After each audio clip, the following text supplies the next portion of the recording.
You are live. Welcome to the March 4th, 2026 meeting of the Westfield Parks and Recreation Board. Terry, will you please call the roll so we can confirm? Curtis the board members? Baumgartner. Here. Mike Hall. Here. Julia Grimmer. Here. We have a quorum. Excellent. I'm calling this meeting to order at 7 p.m. Please stand for the Pledge of Allegiance. Pledge allegiance to the flag of the United States of America and to the republic for which it stands, one nation, under God, indivisible, with liberty and justice for all. If we don't have any changes to the agenda, do we have a motion to approve this meeting's agenda as prepared? I move to approve the agenda as prepared. Is there a second? Second. Any discussion? I don't see any. Terry, will you please call the roll for vote? Curtis Baumgartner. Yes. Mike Hall. Yes. Julia Grimmer. Yes. Motion carried. Okay, we'll just be breezing right through the public comments portion since we don't have anyone here today. And moving on to approval of minutes from our last meeting on February 4th, 2026. Is there a motion to either make a change to the minutes or approve them? I move to approve the meeting minutes from February 4th, 2026. Is there a second? Second. Okay, I don't think there'll be any discussion. Terry, will you please call the roll for vote? Curtis Baumgartner. Yes. Mike Hall. Yes. Julia Grimmer. Yes. Motion carried. Okay, moving on to old business, which we don't have any items of old business, so moving further on to new business. Our one and only item of new business for today is related to the Park Street Improvement Project, and it is the guaranteed maximum price amendment to the agreement dated February 4th, 2026, between the City of Westfield Parks and Recreation Department and F.A. Wilhelm Construction Co., Inc., as the construction manager as constructor for the Park Street Improvement Project. The amendment provides for a contract sum guaranteed by the construction manager not to exceed $2,835,560. Chris, will you provide some more detail on this item? Absolutely. Thank you, Madam President. For the record, Chris McConnell, City of Westfield, Parks Director. As stated, this is the initial or first guaranteed maximum price amendment to that contract, and it will cover the initial mass grading and initial work for the Park Street project at a rate not to exceed $2,835,560. It was publicly bid by Wilhelm. You'll notice in Exhibit C, Wilhelm spelled out all the stipulations as to how that public bid took place. They also make a note in the documentation that Wilhelm is only allowed per the CMC statute to do 30% of the work. And as of right now, and what we know, they are not performing 30% of the work total through this GMP1. If they do get to that 30% mark, they would have to disqualify themselves for future GMP amendments. This project is set to start and break ground May 15th. As I stated, it was publicly bid. We had 5 bidders. The lowest bid actually was E&B Paving, but as you can tell from the bid tab that is up on the screen, it was an incomplete bid. So that disqualified them, and we moved to the next lowest bid, which was F.A. Wilhelm. That wraps up the high-level information about this. If the board does have any further questions, I'm happy to answer them at this time. Are there any questions or comments from the board? I don't see any. Is there a motion to authorize the director to enter into the guaranteed maximum price amendment to the standard form of agreement between owner and construction manager as constructor, where the basis of payment is the cost of the work plus a fee with a guaranteed maximum price dated February 4th, 2026? Madam President, I move that the Westfield Parks and Recreation Board approve the amended agreement between owner and construction manager as the constructor between the Westfield Parks Department and the construction manager, wherein the basis of the payment is the cost of the work plus a fee with a guaranteed maximum price not to exceed $2,835,560. I second. Any discussion?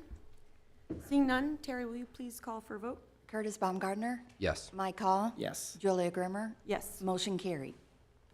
Okay, proceeding now to the director's report. Again, thank you, Madam President. Chris McConnell, Director of Parks and Recreation for the Parks Department. We are rolling right along with all of our construction projects. We had to keep up with Public Works and all theirs, so we currently are in the process of 4 different construction projects. Simon Moon Phase 2 is moving right along. Playground should start its installation later this month. We are still very much on schedule to complete that project by the end of May. We are at about 60% construction documentation for the Freedom Trail restroom and pickleball project. We've hit a couple of snags when we got our initial engineer's estimate, so we're doing some value engineering to bring those dollars down to a more palatable cost. But I have complete confidence that we will get there, and that project will go to bid hopefully in June. The 4th project, as you just stated, is the Park Street project. We will go to construction now that that contract has been approved. We will go construction May 15th with substantial completion of that project happening by the end of the year, at least on the Park Street portion of that project. The plaza portion of that project will be delayed just a little bit because we have to allow Old Town's vertical construction that will be on the east, west, and south side of that plaza to get vertical and get covering on the building before we can do those upgrades in that plaza. But that shouldn't delay that project too much. We have every intention of slowing that down and working with Old Town to make sure that we get it done in an appropriate time frame. And then the 4th project is the Woods Family Park and Trailhead. We are working with the Woods family on getting the construction agreement taken care of and eventually get that parcel turned over and donated to the Parks Department. And then we will start with their development plan and take that into construction documents, and hopefully by the end of this year have complete construction documents so that we can start constructing that trailhead, which will hopefully include a restroom and a playground, as well as a trailhead for the Monon.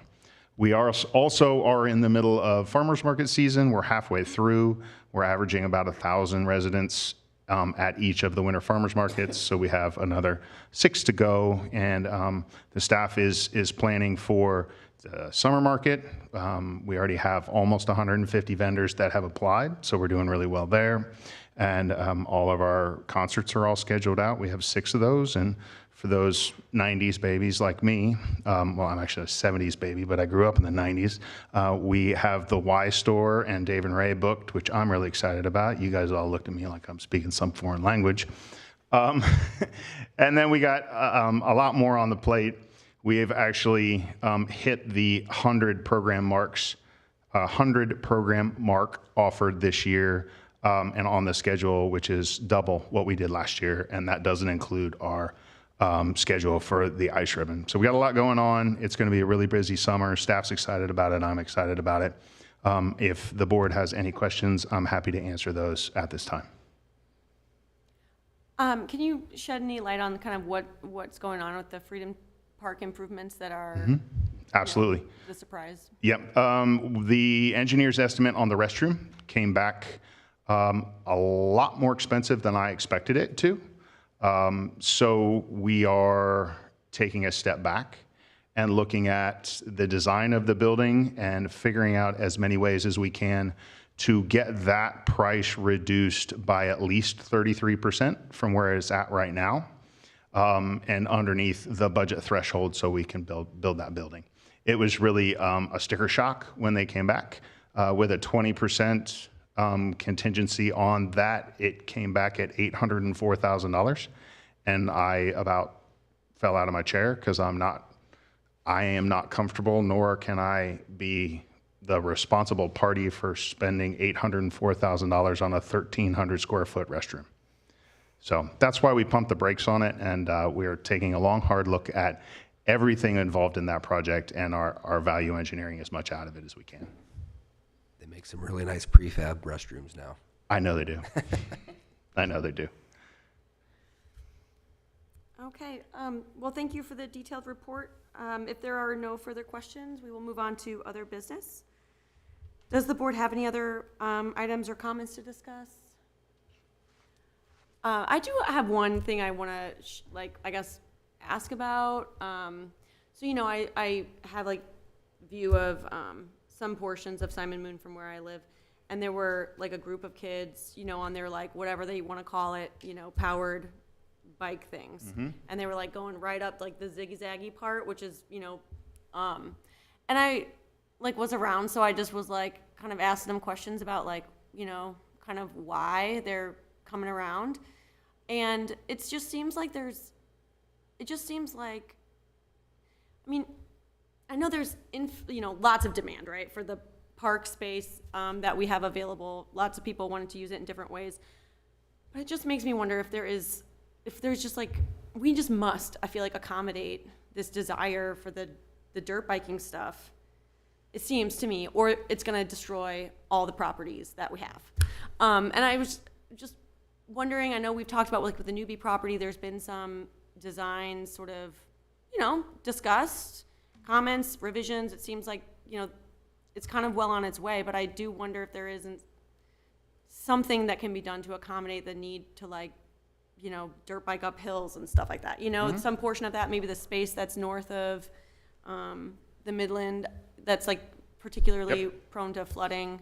Yep, I don't absolutely. know. I just wanted to share that because it just seems like it's not going to go away. And it is a very valid concern. It is a very valid comment. I think one of the things I would ask you is, were they pedaled like mountain bike dirt bikes, or were they battery powered dirt bikes that aren't pedal driven? I don't know. They go really fast. Okay. They were going fast, but I'm not sure if it was solely battery. Okay. I don't remember. So right now we as a parks community are challenged with the modernization of bicycles. So we allow e-bikes on our trails as long as they are pedal assist e-bikes. So they have to have pedals, and they can go no faster than 20 miles an hour, and that's what the state statute classifies as an e-bike. On our trails, the speed limit is actually regulated at 15 miles per hour. We as a parks community are struggling with the regulation of mini battery-powered dirt bikes. So these are basically like the old 50cc dirt bikes that kids used to ride around, except instead of having a gas-powered engine, they have a battery-powered engine. And they are only supposed to go a certain mile per hour, but a lot of adults remove the governor off those things, and they've been clocked in places in Westfield and in Carmel of exceeding 60 miles an hour on the trail. So we are challenged in how to handle that. I've been working with PD and the mayor to try and figure out the best way to approach that. To be clear, this is like an off-road kind of concept, right? Mm-hmm. Like, which, Simon Moon, that hill was used. Yep. Inappropriately, right? But was used by the dirt biker folks. And I know I'm not using the terminology correctly, but you know what I'm talking about. Yep. The fast thing. Absolutely. And that just hasn't changed, even Nope. as the investment has gone in, right? Into the grading and the blah, blah, blah. And Yep. it just seems, I guess, so I mean, it's not, I'm not talking about on the trail. It's like an off-trail, like desire, for the jumps and stuff like that. And I would be comfortable in having the conversations about having a pedaled mountain bike type track. I am struggling with the liabilities, and I think it's where our legal team as well as police are struggling with the liability that's associated with allowing that type of dirt bike in our park system. Because it not only is it a danger to the kids who aren't technically supposed to be riding them because they aren't old enough, it's also a danger to the other residents that are in the park if they were on a mountain bike per se. So it's been a challenge. We're working on it, but you bring up a very valid point. And we certainly can take the time to look at places like the northern section of Newbies, a portion of Marianne White property, a portion of potentially one side of Raymond Worth or another. There are places that we could look at allowing that type of activity to happen for sure. I think we just need to be very careful in how we approach allowing that to happen. Does that make sense? No, it does. It does make sense. It just, it's just like they're gonna scratch the itch one way or another. Absolutely, and I don't disagree with you. and Yeah, but I it's- see where you're coming from too. It's a really tough spot. Yeah, and it's a struggle for me because I want everybody to have an opportunity to recreate the way they want to recreate.